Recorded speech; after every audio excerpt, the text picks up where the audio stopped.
പറഞ്ഞേ പറ്റും. അതിനേക്കാൾ സന്തോഷമാണ് എന്നോട് മരിക്കാൻ പറഞ്ഞ.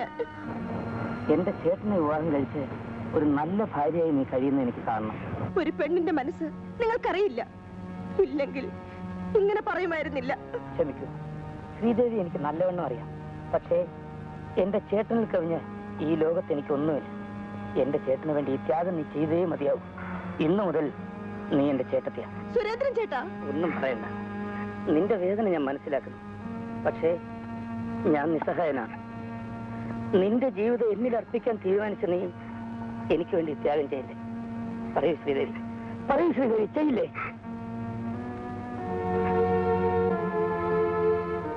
ശരി. ഈ കല്യാണാലോചനയുടെ പുറകിൽ എന്തെങ്കിലും ദുരുദ്ദേശം കാണുമെന്നാണ് എന്റെ സംശയം. സത്യദോഷം പറയരുത്.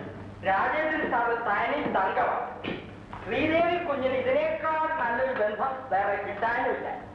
കൊച്ചമ്മയ്ക്കാണെങ്കിൽ സ്വർഗം കിട്ടിയ മാതിരിയാ. അതുകൊണ്ടല്ലേ ഞാൻ നാളേക്ക് വെച്ചിരിക്കുന്നു. ശരി, താൻ പറഞ്ഞു. എനിക്ക് കുഞ്ഞിനോടൊരു കാര്യം പറയാനുണ്ടായിരുന്നു. എന്നോട് എന്തെങ്കിലും പറയാൻ തനിക്ക് മുഖവരമുണ്ടോ? പറഞ്ഞോളൂ. കുഞ്ഞിന് മറ്റൊന്നും തോന്നില്ല. ഒന്നും തോന്നുകയില്ല. കാര്യം പറഞ്ഞു. എനിക്ക് 2 കാലയിലൊന്ന് നടക്കണം. പിന്നെ 4 കാലയിലാണോ താനിപ്പോ നടക്കുന്നത്? അതല്ല, എനിക്ക് കുഞ്ഞിട്ടിരിക്കുന്നത് പോലെ ഒരു കളസം വേണം. അയ്യോ, ഇത് പറയാനാണോ താൻ ഇത്ര വെപ്രാളം കാണിച്ചത്? തനിക്ക് എത്ര ഫാൻസ് വേണമെങ്കിലും ഞാൻ തരും. സന്തോഷം. നാളെ രാജേന്ദ്രൻ കുഞ്ഞ് പെണ്ണ് കാണാൻ വരുമ്പോ 2 കാലയിൽ നിന്ന് വേണം എനിക്ക് സ്വീകരിക്കാൻ.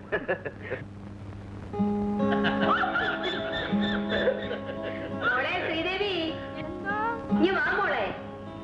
കേട്ടോ ശങ്കർ ചേട്ടാ, എന്റെ മോഹങ്ങളൊന്നും പാഴായില്ല. എന്നേക്കുമായി നഷ്ടപ്പെട്ടെന്ന് കരുതി എന്റെ മോൻ തിരിച്ചു വന്നു. മേടയിൽ തറവാടുമായി ഈ കുടുംബത്തിലുള്ള എല്ലാ ബന്ധങ്ങളും അറ്റുപോയെന്ന് കരുതിയിരുന്നതാണ്. അത് കൂടുന്നു. ഇനി എനിക്ക് എന്ത് വേണം? സമാധാനമായി മരിക്കാം. വിധി വിഹിതമേവനും ലംഘിച്ചു കൂടുമോ എന്നാണല്ലോ പ്രമാണം ദേവിയമ്മേ. എല്ലാം ഈശ്വര നിശ്ചയമാണെന്ന് ഞാൻ നമ്മുടെ കുഞ്ഞുങ്ങൾ നല്ലവരായത് കർത്താവിന്റെ അനുഗ്രഹം കൊണ്ടാണ്. നീതിമാന്റെ സന്തതികളെ ഞാൻ സ്വർഗത്തോളം ഉയർത്തും എന്നാണ് യഹോവ പറഞ്ഞിരിക്കുന്നത്. കേട്ടോ ശങ്കരൻ ചേട്ടാ, ഇടയ്ക്ക് നിൽക്കുന്നവരാ നമ്മളെ തമ്മിൽ തെളിച്ചിട്ടുള്ളത്. പിന്നെ ചേട്ടന്റെ മുൻകോവും കൂടി ചേരുമ്പോ കഥ പറയുകയും വേണ്ട. ചാഞ്ഞു കിടക്കുന്ന മുമ്പില് ചാടി കയറരുത് ദേവിയമ്മേ. ഞാൻ ഇനി താഴെ വന്നിരിക്കുക. നിങ്ങളുടെ മകള് എന്റെ വീട്ടിലെ ഗൃഹനായിയായി വരാൻ പോവുകയാണ്. എന്നോട് പ്രതികാരം ഒന്നും ചെയ്തു കളയരുതെന്ന് പ്രത്യേക ഏർപ്പാട് ചെയ്യണം കേട്ടോ.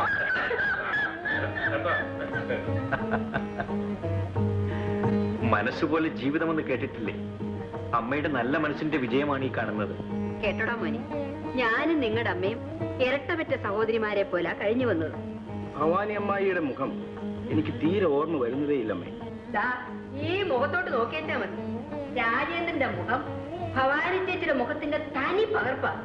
അതേ കണ്ണും മൂക്കും വായും ചിരി എല്ലാം അത് തന്നെ.